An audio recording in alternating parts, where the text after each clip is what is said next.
Mahigpit po na binabantayan ng Department of Trade and Industry ang mga nagbebenta ng appliance online.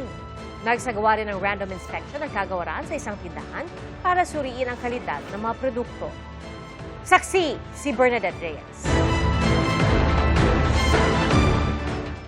Pasado ang mga produktong sinilip ng Department of Trade and Industry o DTI sa surprise random inspection nito sa isang department store sa Pasig City.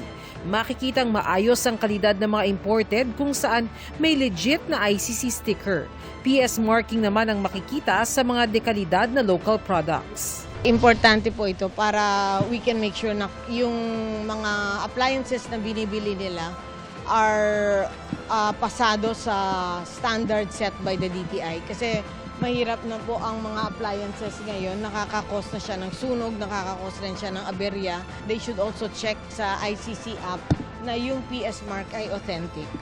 Kadalasan, pag namimili tayo ng mga appliances o electrical products, sa presyo tayo tumitingin. Pero payo ng DTI, siguraduhin din ang kalidad ng mga produkto. Ang extension cord kagaya nito, merong PS marking na nagpapatunay na pasado ito sa quality standards. Pero hindi lang sa mga ibinebenta sa mga mall at tindahan ang binabantayan. Pati mga ibinebenta online tulad ng mga appliances, dapat may mga palatandaang pasado sa quality standards. Makikita mo naman kung ano siya matibay or di ba? Kahit sa mga wiring, makikita mo siya. Siguro pag busy ka, hindi ka makalabas, so pwede ka mag-online. Kaya may hakbang na rin ng DTI para sa online sellers. We have a department order that's requiring po yung mga shopping platforms natin na i-display at yung mga online merchants natin na i-display yung kanilang lisensya, PS or ICC.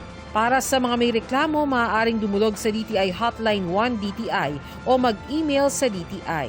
Ako si Bernadette Reyes, ang inyong saksi.